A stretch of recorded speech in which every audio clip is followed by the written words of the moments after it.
AIMIM सांसद असदुद्दीन ओवैसी के दिल्ली स्थित घर के बाहर लगी नेम प्लेट पर स्याही फेंकी गई है और उसके ऊपर पोस्टर भी लगा दिया गया है। बताया जा रहा है कि संसद में शपथ के दौरान ओवैसी के जय फिलिस्तीन के नारे लगाने से नाराज कुछ लोगों ने इस घटना को अंजाम दिया, जिसकी तस्वीरें भी सामने आई। हाथों में पोस्टर लिए हुए एक लड़का वहां पहुंचा और ओवैसी की नेम प्लेट के ऊपर चिपका दिया। ये काम हमने करा है और देश के जितने भी यूथ हैं 140 करोड़ लोगों को इस काम को करना चाहिए। पोस्टर में लिखा था कि आई स्टैंड विद इजराइल। इतना ही नहीं, इस पोस्टर के जरिए उनकी संसद सदस्यता भी रद्द करने की मांग की गई। पोस्टर चिपकाने के बाद उस लड़के के साथ मौजूद लोगों ने जमकर नारेबाजी भी की। भारत माता की जय, भारत माता की जय। इस घटना की जानकारी मिलते ही पुलिस मौके पर पहुंची और पोस्टर हटा दिया। इस मौके पर ओवैसी ने राजधानी में सुरक्षा व्यवस्था पर सवाल उठाते हुए केंद्र सरकार को आड़े हाथों लिया। देखिए, मेरे घर पर ये पहली मर्तबा नहीं हुआ है, ये कम से कम 10 से 15 मर्तबा इस तरह के वाकयात हो चुके हैं। पोस्टर लगाने वाले लोग ओवैसी के संसद में शपथ लेने के दौरान जय फिलिस्तीन के नारे लगाने से नाराज थे। फिलहाल सुरक्षा को ध्यान में रखते हुए ओवैसी के घर के बाहर पुलिस वालों को तैनात कर दिया गया है। असम के मुख्यमंत्री हेमंत बिस्वा शर्मा ने एक बार फिर विशेष समुदाय के लोगों पर जमकर हमला बोला। उन्होंने कहा कि इस समुदाय के लोगों को लगता है कि उन्हें गैर कानूनी काम करने की छूट मिल गई है। साथ ही उन्होंने ऐसे लोगों के खिलाफ पुलिस को सख्ती से निपटने के निर्देश भी दिए। मंत्रिमंडल की बैठक के बाद मीडिया कर्मियों से बातचीत करते हुए हेमंत बिस्वा शर्मा ने कहा कि कुछ लोग गंभीर आपराधिक गतिविधियों के जरिए राज्य में शांति भंग करने की कोशिश कर रहे हैं। इस दौरान उन्होंने हाल ही में सामने आए दुष्कर्म के कई मामलों का भी जिक्र किया और ऐसे लोगों के साथ सख्ती से पेश आने की बात कही। এটা প্যাটার্ন, কিছুমান বিশেষ লোক, বিশেষ ব্যক্তি, বিশেষ ঘটনা, এই ধৰণৰ ঘটনা আমাৰ মাজত পোহৰত আহিছে। অসম আৰক্ষীক নিৰ্দেশ দিয়া হৈছে যে কঠোৰৰ পৰা কঠোৰতম ব্যৱস্থা হাতত ল'ব লাগে আৰু এই বিষয়টোৱে আমাক চিন্তিত কৰিছে। ইয়াৰ আমি উত্তৰ বিচাৰি উলিয়াম।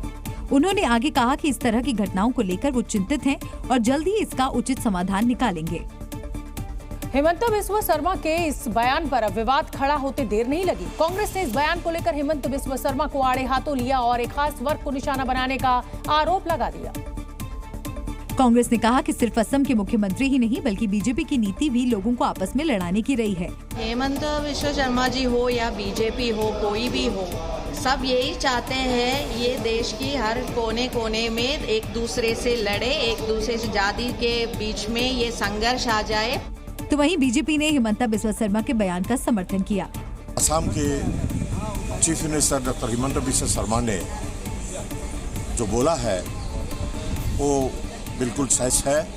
ये पहला मामला नहीं है जब हेमंत बिस्वा शर्मा ने खास समुदाय को निशाना बनाते हुए बयान दिया हो।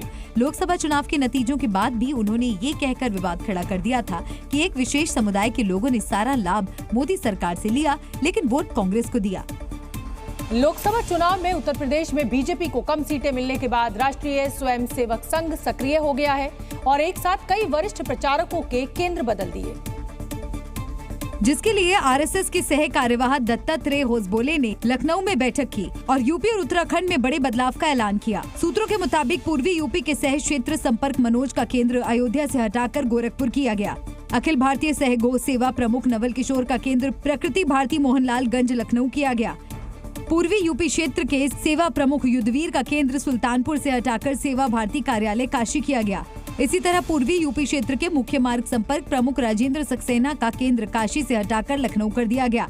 इसके अलावा क्षेत्र के पर्यावरण प्रमुख अजय कुमार को काशी क्षेत्र की जिम्मेदारी दी गई। पूर्वी उत्तर प्रदेश क्षेत्र के क्षेत्र प्रचारक प्रमुख राजेंद्र सिंह का केंद्र कानपुर से हटाकर भारती भवन लखनऊ किया गया है। संघ में प्रचारक प्रमुख का पद काफी अहमियत रखता है। प्रचारकों के हर प्रकार से चिंता करने का कार्य प्रचारक प्रमुख ही करते हैं। उत्तर प्रदेश के बरेली में 22 जून को जमीन कब्जे को लेकर सरेआम गोलियां चलाकर कानून व्यवस्था को चुनौती देने वालों के खिलाफ कार्रवाई जारी है। फायरिंग के मुख्य आरोपी राजीव राणा पर एक्शन के बाद अब बीडीए ने दूसरे गुट के आरोपी पर भी शिकंजा कस दिया और आरोपी आदित्य उपाध्याय पर भी बुलडोजर कार्रवाई हुई। भारी पुलिस फोर्स के साथ बरेली विकास प्राधिकरण की टीम ने आदित्य उपाध्याय के आलीशान सांवरिया रिजॉर्ट को ढहा दिया। इस दौरान बड़ी संख्या में पुलिस बल मौजूद रहा। इससे पहले गुरुवार को राजीव राणा के होटल और मॉल पर बुलडोजर चला था। दरअसल 22 जून को जमीन पर कब्जा करने को लेकर दो गुटों में सरेआम फायरिंग हुई थी, जिसमें राजीव राणा और आदित्य उपाध्याय आरोपी हैं। इस दौरान पीलीभीत हाईवे पर करीब 100 राउंड फायरिंग हुई थी। बीच सड़क पर खुलेआम फायरिंग की घटना से शहर की कानून व्यवस्था पर सवाल उठे थे। शासन ने इस मामले में रिपोर्ट तलब की थी। इसके बाद पुलिस प्रशासन कार्रवाई करने में जुटा है। लोकसभा चुनाव के दौरान पश्चिम बंगाल में 7 चरण में हिंसा हुई और इसका आरोप टीएमसी कार्यकर्ताओं पर लगा। चुनाव के बाद अब बुलडोजर एक्शन हुआ तो बीजेपी ने आरोप ममता सरकार पर मढ़ दिया। कोलकाता के तारातला इलाके में बीजेपी महिला मोर्चा के दफ्तर को पुलिस ने बुलडोजर से गिरा दिया। 79 नंबर वार्ड के ये ऑफिस था, लेकिन इस ऑफिस को अचानक से कल पुलिस आकर बुलडोजर से तोड़ दिया। हालांकि कोलकाता हाई कोर्ट का एक ऑर्डर था एक बस्ती को हटाने के लिए, लेकिन वो यहाँ पर नहीं था। बीजेपी का आरोप है कि टीएमसी और पुलिस ने मिलकर टारगेट करके बीजेपी दफ्तर पर बुलडोजर चलाया और यहाँ पर टोटल वोट बीजेपी को गिरा है। तो इसका टारगेट किया गया है कि ये पार्टी ऑफिस को यदि तोड़ दिया जाए तो यहाँ का संगठन मजबूत के बजाय कमजोर हो जाएगा। दरअसल सीएम ममता बनर्जी ने कोलकाता समेत पूरे बंगाल में सरकारी जमीन पर अतिक्रमण हटाने के निर्देश दिए हैं। भारत सरकार ग्रीन एनर्जी को बढ़ावा देने के लिए कई कदम उठा रही है, तो अब भारतीय रेलवे भी सरकार की मदद के लिए आगे आया है। साल 2030 तक नेशनल ट्रांसपोर्टर यानी इंडियन रेलवेज ने ग्रीन रेलवे बनाने का लक्ष्य रखा है और इस लक्ष्य को हासिल करने के लिए भारतीय रेलवे ने काम भी करना शुरू कर दिया है। सेंट्रल रेलवे ने पहली बार फ्लोटिंग सोलर प्लांट इंस्टॉल किया है।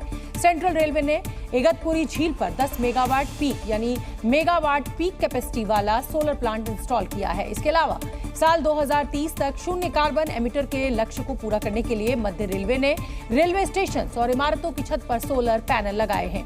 रेलवे ने 12.05 मेगावाट सौर ऊर्जा संयंत्र स्थापित किए हैं, जिनमें से 4 मेगावाट और एनर्जी प्लांट पिछले साल ही उपलब्ध हो गए थे।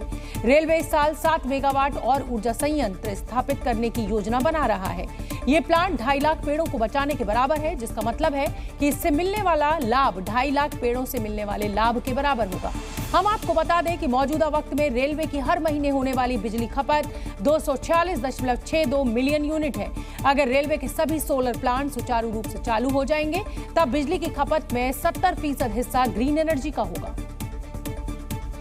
नीट परीक्षा पेपर लीक मामले की गूंज लोकसभा में भी सुनाई दी। विपक्ष के सांसदों ने इस मामले पर चर्चा कराने की मांग की और जोरदार हंगामा किया, जिसके बाद लोकसभा की कार्यवाही सोमवार तक के लिए स्थगित कर दी गई। इससे पहले लोकसभा की कार्रवाई शुरू होते ही राष्ट्रपति के अभिभाषण पर चर्चा से पहले विपक्ष नीट पेपर लीक मामले पर चर्चा कराने की मांग पर अड़ गया। हिंदुस्तान के जो स्टूडेंट्स हैं उनको हम जॉइंट मैसेज देना चाहते थे। हाँ दें, आप सुनिए। जॉइंट मैसेज देना चाहते थे ऑपोजिशन और सरकार के साइड से कि इस मुद्दे को हम जरूरी मानते हैं। हालांकि लोकसभा अध्यक्ष उन्हें इस मुद्दे पर चर्चा के लिए पर्याप्त समय देने की बात कहते रहे, लेकिन विपक्ष नहीं माना और इस मुद्दे पर चर्चा की मांग पर अड़ा रहा। वरिष्ठ नेता है आपको पूरा समय पूरा वक्त देंगे। अध्यक्ष महोदय के बार बार मना करने पर भी विपक्ष नहीं माना, जिसके बाद लोकसभा की कार्यवाही सोमवार तक के लिए स्थगित कर दी गई। सिर्फ लोकसभा ही नहीं बल्कि राज्यसभा में भी नीट पेपर लीक का मुद्दा उठा और वहां भी इस मुद्दे पर जमकर हंगामा हुआ। राज्यसभा में विपक्ष के नेता मल्लिकार्जुन खड़गे ने इस मुद्दे को जोर शोर से उठाया और लाखों छात्रों के भविष्य का सवाल बताते हुए इस मामले पर तत्काल चर्चा कराने की मांग की। देश में परेशानी होती है, आज स्टूडेंट्स बहुत परेशान है। नीट का एग्जामिनेशन बार 7 साल में 70 बार पेपर लीक होता है। तो क्या है? सभापति के मना करने के बावजूद विपक्ष अपनी मांग पर अड़ा रहा और हंगामा करता रहा, जिसके बाद बीजेपी नेता सुधांशु त्रिवेदी ने विपक्ष को आड़े हाथों लिया। इनका उद्देश्य सवाल का जवाब और जवाब के सवाल में नहीं है, इनका उद्देश्य बवाल में अधिक दिखाई पड़ रहा है। इस बीच पूर्व प्रधानमंत्री एचडी देवेगौड़ा ने भी इस मुद्दे पर सरकार का बचाव किया और विपक्षी दलों से सदन को सुचारू रूप से चलने देने की मांग की। Government has taken the decision, it is the right decision. The concerned minister has taken the decision till the inquiry is completed. You can't. Till the inquiry is completed, you can't take responsibility and damage the image of the government. इस बीच NEET paper leak मामले में CBI ने कार्रवाई तेज कर दी। CBI की team इस मामले के आरोपी चिंटू और मुकेश कुमार को अलग अलग ठिकानों पर लेकर गई और छानबीन की। साथ ही ईडी के अधिकारियों ने भी चिंटू और मुकेश से पूछताछ की। बताया गया कि सीबीआई आरोपी चिंटू और मुकेश के साथ अलग अलग जगहों पर गई और पेपर लीक मामले में मिले सबूतों को पुख्ता करने की कोशिश की। तो वहीं झारखंड के हजारीबाग के ओएसिस स्कूल के प्रिंसिपल पर भी शिकंजा कस दिया, क्योंकि सीबीआई ने तीसरे दिन भी प्रिंसिपल एहसानुल हक से पूछताछ की। हजारीबाग के चरही गेस्ट हाउस में एहसानुल हक से पूछताछ की गई। प्रिंसिपल के अलावा कई और आरोपियों से भी पूछताछ हुई। अब इस मामले की जांच का दायरा बिहार, झारखंड, गुजरात, महाराष्ट्र, राजस्थान और उत्तर प्रदेश तक पहुंच गया। सीबीआई को शक है कि अलग अलग राज्यों से गिरफ्तार आरोपियों का लिंक एक ही है और यही वजह है कि सीबीआई सभी पहलुओं को ध्यान में रखकर छानबीन कर रही है। वहीं सीबीआई ने नीट पेपर लीक मामले में बिहार की राजधानी पटना में ताबड़तोड़ छापे मारे। ये छापेमारी पेपर लीक कांड के मास्टरमाइंड संजीव मुखिया के रिश्तेदार रॉकी की तलाश में की गई और इसके लिए सीबीआई की टीम पटना के अलग अलग इलाकों में पहुंची और छानबीन की। जानकारी के मुताबिक रॉकी ने ही हजारीबाग में नीट पेपर लीक कराने का प्लान बनाया था। पेपर निकालने के बाद रॉकी ने पटना के डॉक्टरों से उसका जवाब तैयार करवाया था और फिर 5 मई को रॉकी ने ही पटना में चिंटू के मोबाइल पर पेपर भेजा था।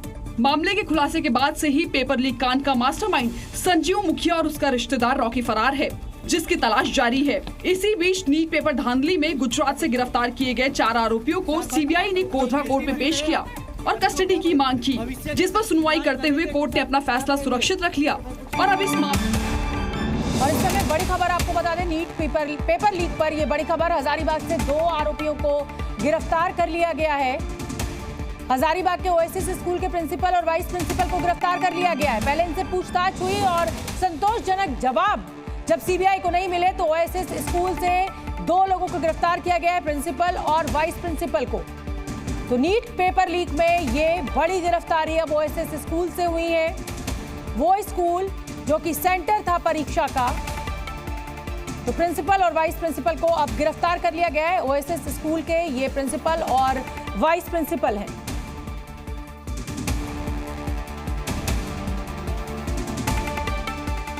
ओएसिस स्कूल के प्रिंसिपल गिरफ्तार, पहले पूछताछ के लिए सीबीआई की टीम ने तलब किया था। जी न्यूज संवाददाता प्रमोद मेरे साथ लाइव जुड़ रहे। प्रमोद, क्या खबर पर अपडेट आपके पास? देखिए, बिल्कुल नीट पेपर लीक मामले में जांच करते हुए अब सीबीआई के हाथ में 2 ऐसी कड़ी हाथ लगी है जो कि झारखंड के हजारीबाग के स्कूल ओएसिस स्कूल के प्रिंसिपल एहसानुल हक और वाइस प्रिंसिपल इम्तियाज आलम को सीबीआई ने 2 दिन की मैराथन पूछताछ के बाद गिरफ्तार किया गया है। इनको पूछताछ के दौरान कई जगहों पे लेके गए थे, बैंक, एसबीआई बैंक भी लेके गए थे। एहसानुल हक जो प्रिंसिपल है वो एनटीए के सिटी कोऑर्डिनेटर भी थे और साथ में इम्तियाज वाइस प्रिंसिपल के साथ जिस स्कूल में पेपर हुआ था उस सेंटर का कोऑर्डिनेटर भी था। इनसे लगातार पूछताछ की जा रही थी और इस मामले में जो ई रिक्शा चालक था उसे भी बुलाया गया, उससे भी पूछताछ की गई थी। इन दोनों को की जब भूमिका पूरी तरीके से स्पष्ट हुई है, इसके बाद इनकी गिरफ्तारी डाली गई है और इनको अब झारखंड से जो है बिहार ले जाया जा रहा है। वहाँ इन्हें कोर्ट में पेश करके इनकी रिमांड ली जाएगी ताकि आगे की जांच जो है। बहुत बहुत धन्यवाद प्रमोद इस पूरी जानकारी के लिए। और बात पते की मैं अगली खबर का रुख करेंगे। राष्ट्रपति के अभिभाषण पर चर्चा के दौरान नीट पेपर लीक के मुद्दे पर विपक्ष ने संसद के दोनों सदनों में आज हंगामा किया और सरकार पर विपक्ष की आवाज दबाने का आरोप भी लगाया। और लोकसभा में नेता प्रतिपक्ष राहुल गांधी ने माइक बंद करने की बात कही। हालांकि लोकसभा स्पीकर ने इस पर सफाई दी और कहा कि वो माइक नहीं बंद करते हैं। माइक मैं बंद नहीं करता हूं, पूर्व में भी आपको व्यवस्था दी थी, यहाँ कोई बटन नहीं होता। लोकसभा अध्यक्ष के कहने के बाद राहुल गांधी ने माइक का मुद्दा उठाया। सर माइक तो दे दीजिए। कांग्रेस ने आरोप लगाया कि सरकार विपक्ष की आवाज दबाने की साजिश कर रही है, क्योंकि राष्ट्रीय हित का मुद्दा है, कोई राजनीति का मुद्दा नहीं है। लेकिन ये बात कहने पे भी के बावजूद उनके माइक को बंद किया गया। जब नेता विपक्ष के माइक को बंद किया जाएगा इतने अति महत्वपूर्ण विषय को, जिस रूप से वो राजनीति से भी ऊपर उठ के उठा रहे थे, तो मैं समझता हूँ कि स्वाभाविक है कि विपक्ष में के सांसदों में इस बात पर रोष पनपा। तो वहीं राज्यसभा में भी कुछ ऐसी स्थिति देखने को मिली जहां विपक्ष ने नीट के मुद्दे पर हंगामा किया और माइक बंद करने का आरोप लगाया। जब लोग देश में परेशानी होती है, आज स्टूडेंट्स बहुत परेशान है। नीट का एग्जामिनेशन बार 7 साल में 70 बार पेपर लीक होता है। आई डू नॉट क्या है 7 साल में 70? I am not getting no. leader of the opposition is expected to confine to the issue. No, sorry, please.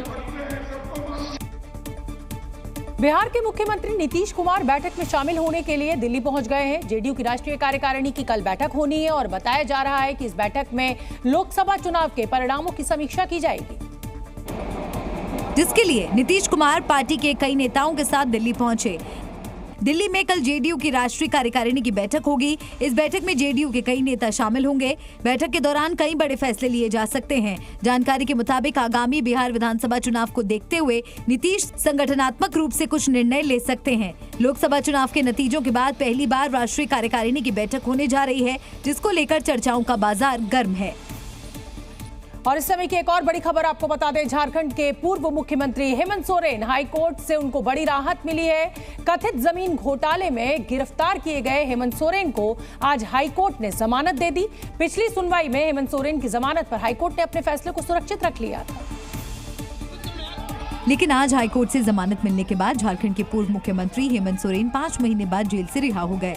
Bail bond भरने के बाद हेमंत सोरेन की जेल से रिहाई हुई। जेल से बाहर आते ही उन्होंने हाईकोर्ट का आभार जताया और केंद्र सरकार पर जमकर हमला बोला।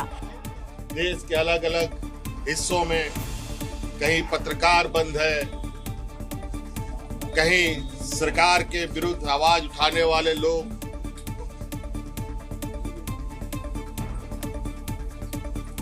और उनकी आवाज को कुचलने का काम किया जा रहा है। पूर्व मुख्यमंत्री हेमंत सोरेन को हाईकोर्ट से बेल मिलने के बाद जेएमएम कार्यकर्ताओं में भारी उत्साह नजर आया है। लातेहार में जेएमएम कार्यकर्ताओं ने एक दूसरे को मिठाई खिलाकर और आतिशबाजी कर हेमंत सोरेन की रिहाई का जश्न मनाया। तो वहीं हेमंत सोरेन की पत्नी कल्पना सोरेन खुद सोरेन को लेने सीएम आवास से जेल पहुंची और सोरेन की जमानत पर खुशी जाहिर करते हुए हाईकोर्ट का धन्यवाद किया।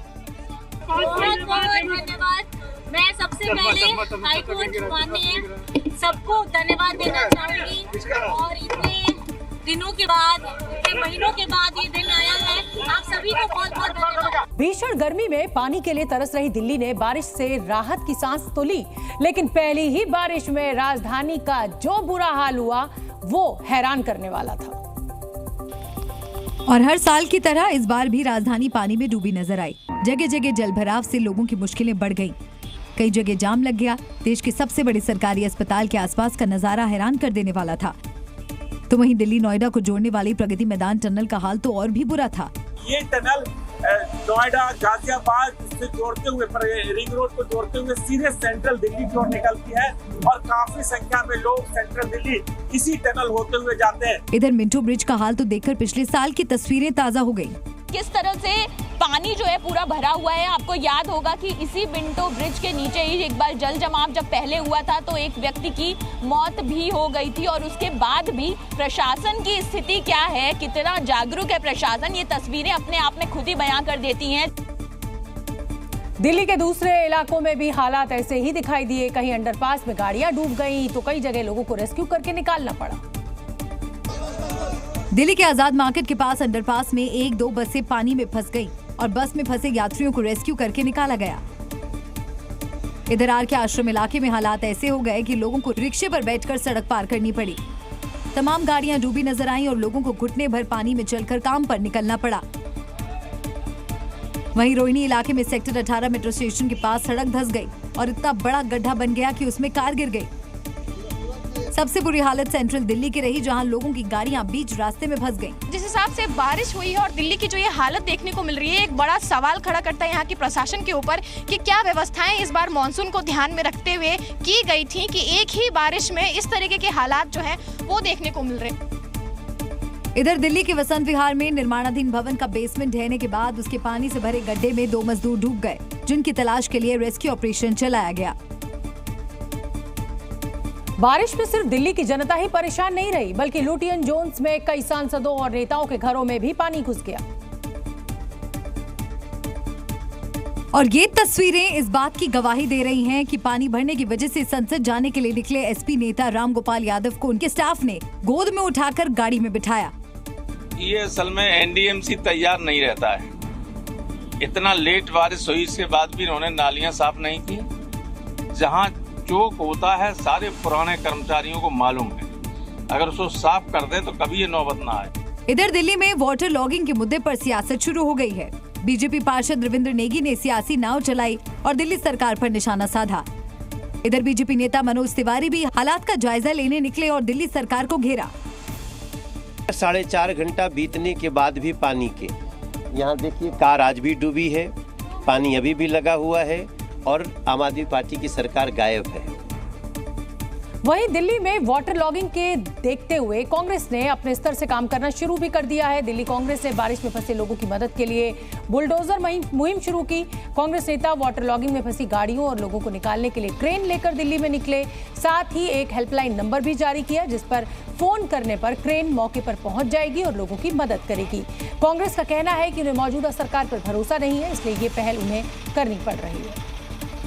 सरकार की कारगुजारी सामने है। सरकार पूरी तरीके से फेल साबित हुई है, चाहे वो कोरोना काल हो, चाहे पानी की समस्या हो या आज घरों में पानी घुसने की समस्या हो। उन सभी मुद्दों पर लगातार ये सरकारें फेल होती साबित होती आई हैं और मुझे कोई उम्मीद इस सरकार से बची नहीं है। और भारी बारिश के बीच दिल्ली के इंदिरा गांधी इंटरनेशनल एयरपोर्ट के टर्मिनल 1 पर आज एक बड़ा हादसा हो गया। अचानक छत का ऊपरी हिस्सा गिर गया और इस हादसे में एक व्यक्ति की जान चली गई, जबकि 6 लोग घायल हुए हैं। जबकि कई गाड़ियां इसकी चपेट में आ गई और बुरी तरह क्षतिग्रस्त हो गई। हादसे के बाद मौके पर रेस्क्यू ऑपरेशन शुरू हुआ और लोगों को तुरंत निकाला गया। घायलों को अस्पताल में भर्ती कराया गया। केंद्रीय नागरिक उड्डयन मंत्री ने घटनास्थल पर पहुंचकर जायजा लिया और मृतक के परिजनों के लिए 20 लाख रुपए मुआवजे का ऐलान किया। उड्डयन मंत्री ने अस्पताल पहुंचकर घायलों का हाल भी जाना। इस बीच टर्मिनल 1 को पूरी तरह से खाली करा लिया गया है और एफएसएल की टीम ने भी मौके पर पहुंचकर जांच शुरू की। इवन कल तक हम पूरी तरह से इंस्पेक्शन करवाएंगे। अभी तो पूरा इवैक्यूएट कर दिया है, कोई आदमी नहीं है अंदर, तो पूरा बिल्डिंग का इंस्पेक्शन पूरी तरह से होगा। उसके लिए थोड़ा टाइम लेंगे, तो इसलिए जब तक ये बंद है अभी T2 और T3 से उनके ऑपरेशंस चालू हों। इस बीच सरकार ने समिति बनाकर पूरे मामले की जांच के आदेश दे दिए हैं। साथ ही एयरपोर्ट के देशव्यापी ऑडिट की भी तैयारी है। टर्मिनल 1 से उड़ानें बंद होने की वजह से यात्रियों को काफी दिक्कतों का सामना करना पड़ा। इधर विपक्ष ही इस हादसे को लेकर सरकार पर सवाल खड़े कर रहा है और विपक्ष ने सरकार पर जोरदार हमला बोला। कांग्रेस नेता प्रियंका गांधी ने लिखा कि मार्च में प्रधानमंत्री जी ने दिल्ली एयरपोर्ट टर्मिनल 1 का उद्घाटन किया था। आज उसकी छत ढह गई, जिसमें एक कैब ड्राइवर की दुखद मृत्यु हो गई। 3 महीने पहले प्रधानमंत्री जी ने जिस जबलपुर एयरपोर्ट का उद्घाटन किया था, उसकी भी छत ढह गई। अयोध्या में निर्माण कार्यों के खस्ताहाल पर पूरा देश दुखी है। हालांकि सरकार विपक्ष के दावे को खारिज कर रही है। उड्डयन मंत्री का कहना है कि टर्मिनल 1 का जो हिस्सा गिरा है, उसका 2009 में तत्कालीन सरकार ने उद्घाटन किया था। जो प्रधानमंत्री साहब जो इनॉग्रेट किया वो दूसरा बिल्डिंग है, दूसरी तरफ है। जो यहाँ कोलैप्स हुआ है वो 2009 में 2009 में पुरानी बिल्डिंग है। 2009 में जो उस टाइम ओपन हुआ था, तो उसके ऊपर जो इंस्पेक्शन करना है वो अभी करवाएंगे। इधर मध्य प्रदेश के डुमना एयरपोर्ट पर भी दिल्ली एयरपोर्ट जैसा ही हादसा हुआ, जिसमें कुछ लोग बाल बाल बच गए। यहाँ भी एयरपोर्ट की छत पहली बारिश भी नहीं झेल पाई। एयरपोर्ट के टर्मिनल बिल्डिंग के सामने लगाई गई टेंसिल रूफ में पानी भर जाने के कारण उसका एक हिस्सा टूटकर गिर गया, जिसके चलते नीचे खड़ी अधिकारी की गाड़ी पूरी तरह से क्षतिग्रस्त हो गई। गनीमत ये रही कि कार में उस वक्त कोई भी मौजूद नहीं था, जिससे जनहानि नहीं हुई। इस घटना के बाद से एयरपोर्ट में हुए करोड़ों रुपए के निर्माण को कटघरे में खड़ा कर दिया गया। दरअसल टर्मिनल बिल्डिंग के पोर्च में शेड बनाया गया था, ताकि बारिश का पानी टर्मिनल बिल्डिंग के अंदर ना आ सके। लेकिन बारिश का पानी कैनोपी टेंट से बाहर नहीं निकल पाया और टेंट के ऊपर पानी का भार बढ़ता चला गया। इसकी वजह से लोहे के टेंट का एक हिस्सा कार पर गिर गया। फिलहाल सूत्रों के हवाले से खबर है कि डुमना एयरपोर्ट के डायरेक्टर ने मामले की जांच के आदेश दे दिए हैं। कथित शराब घोटाले में अरविंद केजरीवाल और मनीष सिसोदिया की मुश्किलें बढ़ती नजर आ रही हैं। ईडी ने शराब घोटाले में 9वीं supplementary chargesheet Rouse Avenue court में फाइल की है। इस चार्जशीट में ईडी ने विनोद चौहान को आरोपी बनाया है। आरोप है कि अभिषेक बोनापिल्लई के कहने पर दिनेश अरोड़ा ने नोटों से भरे 2 बैग विनोद चौहान तक पहुंचाए थे और विनोद चौहान ने ये पैसे आम आदमी पार्टी को गोवा चुनाव के लिए दिए थे, जिसका खुलासा के कविता के एक स्टाफ ने भी किया था। विनोद चौहान को ईडी ने कथित शराब घोटाले में 18वां आरोपी बनाया है। अगली खबर का रुख करेंगे। इधर देश के दूसरे हिस्सों में भी बारिश से हाल खस्ता है, तो वहीं पहाड़ों पर भी बारिश ने मुश्किलें बढ़ा दी हैं। कई जगह पहाड़ी इलाकों में लैंडस्लाइड की वजह से लोगों की परेशानी बढ़ गई। हिमाचल प्रदेश में मानसून की पहली बारिश ने जमकर तबाही मचाई। और शिमला के आसपास के इलाकों में भारी नुकसान हुआ। शिमला में चमियाना के पास सड़क पर पूरा पहाड़ गिर गया। इस लैंडस्लाइड से कई गाड़ियां दब गईं और कई लोगों की जान बाल बाल बच गई। घटना की काफी देर बाद तक राहत और बचाव टीमें नहीं पहुंची, जिसके बाद गाड़ी मालिक खुद ही अपनी गाड़ियों के आसपास मलबा हटाते हुए दिखाई दिए। वहीं उत्तर प्रदेश के मथुरा में बारिश से सड़कें लबालब भर गईं। लोग पानी के बीच में काम पर निकले। एक शख्स तो रिक्शे पर साइकिल रखकर पानी पार करता नजर आया, तो किसी की मोटरसाइकिल पानी में फंस गई। एक पुलिसकर्मी तो बाइक पर दोनों पैर उठाकर पानी से बाहर निकला। अगर आप भी एंड्रॉइड फोन इस्तेमाल करते हैं और आपके फोन में डिजिटल बैंकिंग की भी सुविधा है, तो आपके लिए एक जरूरी खबर। मेड्यूसा बैंकिंग ट्रोजन यानी कि मालवेयर एक बार फिर से वापस आ गया है। साल 2020 में इसकी पहचान हुई थी और 4 साल बाद इसने फिर से वापसी की है। दरअसल मेड्यूसा का अपग्रेडेड वर्जन आया है जो कि ज्यादा खतरनाक है। नए वर्जन को लेकर कहा जा रहा है कि ये पहले के मुकाबले ज्यादा ताकतवर है और ज्यादा से ज्यादा यूजर्स को निशाना बना रहा है। हम आपको बता दें कि मेड्यूसा दरअसल एक तरह का टूल होता है जिसका इस्तेमाल हैकर्स फोन को हैक करने के लिए करते हैं। साइबर सिक्योरिटी फर्म क्लिफी के मुताबिक मेड्यूसा फिलहाल Canada, France, Italy, Turkey, Britain और अमेरिका में एक्टिव है। मेड्यूसा प्राथमिक तौर पर एंड्रॉइड डिवाइस को अपना निशाना बनाता है। यही नहीं, बैंकिंग ट्रोजन या कहें बैंकिंग मालवेयर की तरह ये भी खुद को फोन में छिपा लेता है और बैंक अकाउंट से संबंधित सभी जानकारी इकट्ठा करता है। मेड्यूसा एंड्रॉइड डिवाइस में पहुंचने के बाद हैकर्स को पूरा कंट्रोल देता है। ये यूजर्स की जासूसी भी करता है और सिर्फ बैंकिंग एप्स पर ही अटैक करता है। मेड्यूसा को लोगों के फोन में SMS लिंक के जरिए पहुंचाया जा रहा है। तो रिपोर्ट में यह भी कहा गया है कि मेड्यूसा गूगल प्ले स्टोर पर मौजूद नहीं है। ऐसे में प्ले स्टोर के जरिए ये किसी फोन में नहीं पहुंच सकता। बाबा बर्फानी के दर्शनों के लिए जम्मू से अमरनाथ यात्रा का पहला जत्था रवाना हो गया है। जम्मू कश्मीर के उपराज्यपाल मनोज सिन्हा ने श्रद्धालुओं के पहले जत्थे को हरी झंडी दिखाकर जम्मू बेस कैंप से रवाना किया। इस दौरान श्रद्धालुओं में गजब का उत्साह नजर आया। पहले जत्थे में कुल 4,604 श्रद्धालु हैं और ये श्रद्धालु 220 से ज्यादा गाड़ियों में सवार होकर यात्रा पर निकल पड़े हैं। बाबा बर्फानी की पवित्र अमरनाथ यात्रा का पहला जत्था जम्मू से रवाना हो रहा है और जम्मू कश्मीर के उपराज्यपाल मनोज सिन्हा द्वारा फ्लैग ऑफ यहाँ पर किया जा रहा है। इस दौरान भक्तों ने भी जयकारे लगाकर अपनी खुशी का इजहार किया।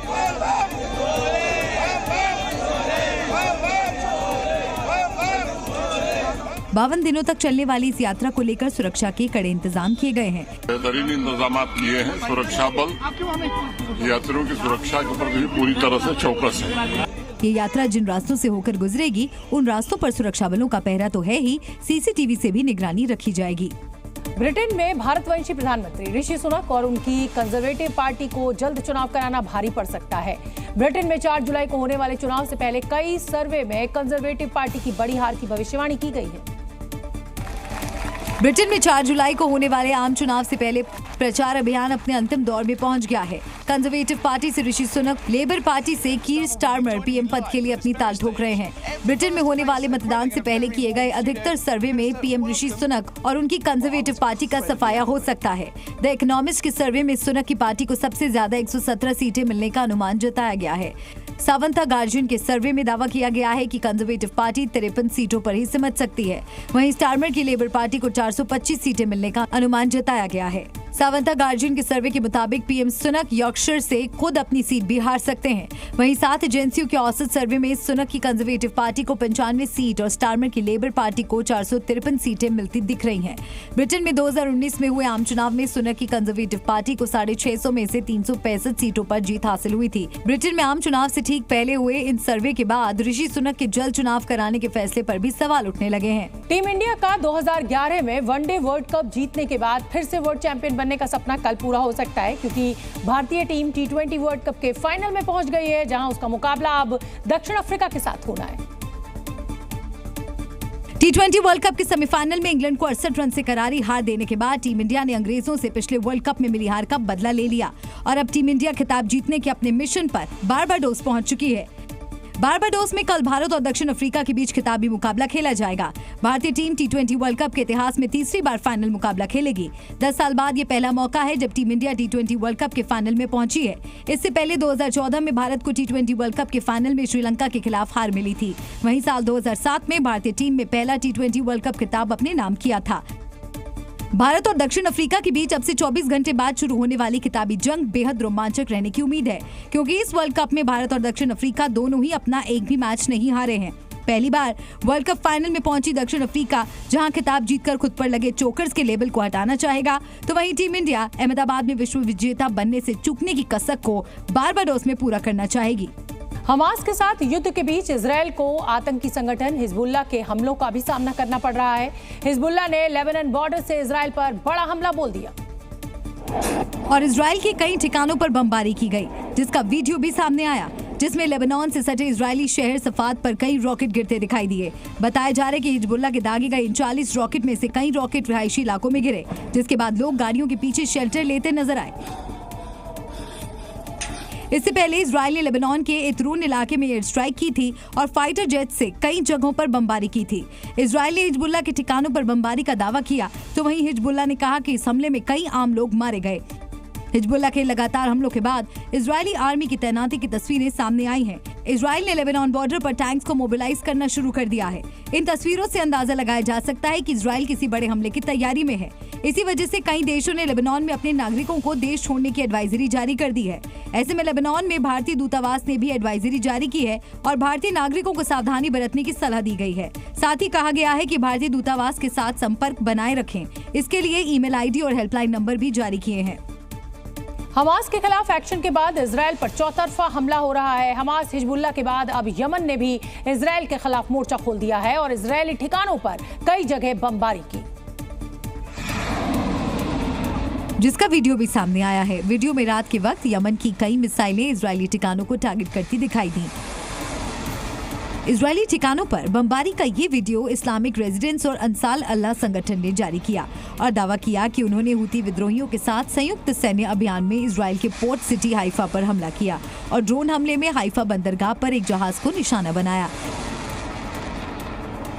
इजरायली ठिकाने पर हमले के बाद हुती के सैन्य प्रवक्ता ने कहा कि इजरायल जब तक अपनी कार्रवाई बंद नहीं करता तब तक उसके हमले जारी रहेंगे। वहीं इजरायल की तरफ से अब तक हुती के इस हमले की पुष्टि नहीं हुई है। इजरायली सेना ने हाइफा बंदरगाह पर किसी भी हमले की जानकारी से इनकार किया है। भारत ही नहीं, दुनिया के कई देश गर्मी की मार झेल रहे हैं। पड़ोसी देश पाकिस्तान में भीषण गर्मी है इस समय। यहाँ पिछले एक हफ्ते में 550 से ज्यादा लोगों की मौत हो चुकी है, जबकि भीषण गर्मी की वजह से सैकड़ों लोग अस्पताल में भर्ती हैं, जिनमें से कई लोगों की हालत बेहद गंभीर बनी हुई है। पाकिस्तान में 27 जून को तापमान 48 डिग्री सेल्सियस तक पहुंच गया। वहीं पाकिस्तान के सबसे बड़े शहर कराची में कई दिनों से पारा 40 डिग्री के ऊपर बना हुआ है। जैसे जैसे तापमान बढ़ रहा है वैसे वैसे लोगों की मौत का आंकड़ा भी बढ़ता जा रहा है। बताया जा रहा है कि पाकिस्तान में भीषण गर्मी की वजह से पिछले एक हफ्ते में 550 से ज्यादा लोगों की मौत हो चुकी है और गर्मी की वजह से अस्पताल में भर्ती होने वाले लोगों की संख्या लगातार बढ़ रही है। पिछले 4 दिन में कराची के सिविल अस्पताल में हीट स्ट्रोक की वजह से 267 लोग भर्ती हुए हैं। भीषण गर्मी की वजह से हो रही लगातार मौतों के बाद कराची में हालात ये हैं कि मुर्दा घरों में शवों को रखने के लिए जगह नहीं बची है। यहाँ हर दिन 30 से 35 शव पहुँच रहे हैं। पाकिस्तानी मीडिया के मुताबिक इमरजेंसी सेवाओं के कर्मचारियों को कराची की सड़कों पर अब तक 30 लोगों के शव मिले हैं, जिनमें ज्यादातर 50 साल से ज्यादा की उम्र के हैं। कभी आतंकी संगठन तहरीके तालिबान पाकिस्तान को संरक्षण देने वाली पाकिस्तान की सरकार अब उसके खिलाफ जंग की हुंकार भरती नजर आ रही है। लेकिन इस आतंकी संगठन से जंग को लेकर पाकिस्तान के रक्षा मंत्री ख्वाजा आसिफ ने एक ऐसा बयान दे दिया जिससे अफगानिस्तान की तालिबान सरकार का गुस्सा 7वें आसमान पर पहुंच गया। दरअसल पाकिस्तान के रक्षा मंत्री ख्वाजा आसिफ ने आतंकवाद के खिलाफ जंग का ऐलान करते हुए कहा कि पाकिस्तान में हो रही आतंकी घटनाओं के पीछे अफगानिस्तान में बैठे तहरीके तालिबान पाकिस्तान का हाथ है। लिहाजा टीटीपी को खत्म करने के लिए अगर पाकिस्तान को अफगानिस्तान में घुसकर हमला करना पड़ा तो वो भी करेंगे। यही नहीं, ख्वाजा आसिफ ने ये भी कहा कि आतंकी संगठनों का सफाया करने के लिए उनके ठिकानों को तबाह करना जरूरी है। भले ही पाकिस्तान के रक्षा मंत्री ख्वाजा आसिफ ने ये बयान विपक्ष के सवालों और चिंताओं को दूर करने के लिए दिया हो, लेकिन उनके इस बयान से पाकिस्तान पाकिस्तान और अफगानिस्तान के बीच कड़वाहट और ज्यादा बढ़ेगी, क्योंकि पहले से ही दोनों देश आमने सामने हैं। फिर चाहे वो अफगान बॉर्डर पर पाकिस्तानी सेना की फायरिंग हो या अंतर्राष्ट्रीय मंच पर पाकिस्तान की अफगानिस्तान को पीछे धकेलने की साजिश। रूस अब अमेरिका का मुकाबला करने के लिए एक शक्तिशाली नौसेना बनाने जा रहा है। इसके लिए रूसी नौसेना एक स्टेल्थ एयरक्राफ्ट कैरियर बनाने की योजना बना रही है। ये एयरक्राफ्ट कैरियर यानी विमान वाहक युद्धपोत इतना विशालकाय होगा कि अमेरिकी नौसेना भी शायद इससे डर जाए। जानकारी के मुताबिक रूस जिस एयरक्राफ्ट कैरियर को बनाने जा रहा है उसका वजन 90,000 टन होगा। यह आकार में अमेरिकी सुपर कैरियर के बराबर होगा। इस एयरक्राफ्ट कैरियर पर स्टेल्थ तकनीक से लैस सुखोई 57 लड़ाकू विमानों को तैनात किया जाएगा। अब सवाल यह है कि अचानक रूस की सेना को महाविनाशक एयरक्राफ्ट कैरियर की जरूरत क्यों पड़ी। दरअसल यूक्रेन से युद्ध में रूस के ब्लैक सी फ्लीट के कई जहाज तबाह हो गए। यही नहीं, यूक्रेन और नेटो देशों से मुकाबले के लिए उसे 4 एयरक्राफ्ट कैरियर की सख्त जरूरत है। रूस के पास एक भी एक्टिव विमान वाहक युद्धपोत नहीं है, जबकि उसके सबसे बड़े दुश्मन अमेरिका के पास 11 एयरक्राफ्ट कैरियर हैं। तो शायद यही वजह है कि समुद्र में खतरों से निपटने के लिए रूस बहुत जल्द दुनिया का सबसे विशालकाय एयरक्राफ्ट कैरियर तैयार करना चाह रहा है। भारत और रूस के बीच S-400 एयर डिफेंस सिस्टम के रखरखाव को लेकर एक बड़ी डील हुई है। अब दुनिया के इस सबसे शक्तिशाली एयर डिफेंस का मेंटेनेंस भारत में ही किया जाएगा। दरअसल भारत की रूस से $5.4 अरब में S-400 मिसाइल सिस्टम की 5 यूनिट की खरीद की थी, जिसमें से 3 की डिलीवरी हो चुकी है। तो S-400 की डिलीवरी के बाद इनकी देखरेख के लिए एक सेटअप भारत में स्थापित किया जाएगा। ऐसा पहली बार होगा जब रूस S-400 मिसाइल सिस्टम के लिए अपने देश से बाहर कोई मेंटेनेंस फैसिलिटी स्थापित करेगा। S-400 स्क्वाड्रन को भारत भर में कई स्थानों पर तैनात किया जाएगा। जरूरत पड़ने पर देश में ऐसी 2 मेंटेनेंस फैसिलिटी स्थापित की जा सकती हैं। वहीं दूसरे चरण में भारत में सिस्टम के लिए जरूरी पुर्जों का उत्पादन शुरू करने की तैयारी की जाएगी। इसके लिए रूसी कंपनी भारतीय कंपनी के साथ एक संयुक्त उद्यम भी बनाएगी और तकनीकी मदद भी मुहैया कराएगी। इस काम के लिए जरूरी तकनीक भी रूसी कंपनी ही उपलब्ध कराएगी। ये काम 2028 तक पूरा होने की उम्मीद है। आपको बता दें कि भारत को S-400 के 3 स्क्वाड्रन मिल चुके हैं, जो कि पठानकोट, सिलीगुड़ी के पास और राजस्थान में तैनात है। बाकी 2 स्क्वाड्रन अगले 12 से 24 महीनों के भीतर मिलने की उम्मीद है। वायुसेना राफेल और तेजस फाइटर जेट्स में रुद्रम 1 मिसाइल लगाने की योजना बना रही है। ये भारत में ही बनी हवा से सतह और जमीन पर मार करने वाली नई जनरेशन की एंटी रेडिएशन मिसाइल है, जिससे दूर से ही दुश्मन के टारगेट को नष्ट किया जा सकता है। रुद्रम 1 नई जनरेशन की एंटी रेडिएशन मिसाइल है, जिसकी रेंज और स्पीड का फायदा वायुसेना को मिलेगा। रुद्रम मिसाइल सुपरसोनिक भी है और हाइपरसोनिक भी। रुद्रम 1 मिसाइल 600 किलोग्राम वजनी और 18 फीट लंबी है। रुद्रम 1 लड़ाकू विमान बेड़े की रीढ़, जो कि बेहतरीन मिसाइलों में से एक है और इसे कई तरह के दुश्मन के हथियारों को बेकार करने के लिए बनाया गया है। रुद्रम 1 मिसाइल की रेंज 150 किलोमीटर है, यानी राफेल या तेजस फाइटर जेट इतनी दूर से ही दुश्मन पर हवाई हमला कर सकते हैं।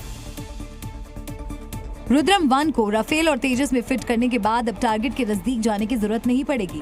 ये मिसाइल लॉन्च होने वाली जगह से और ऊपर जा सकती है, यानी 1 किलोमीटर से लेकर 15 किलोमीटर की ऊंचाई तक जाती है और दुश्मन को चारों खाने चित कर देती है। Zee News।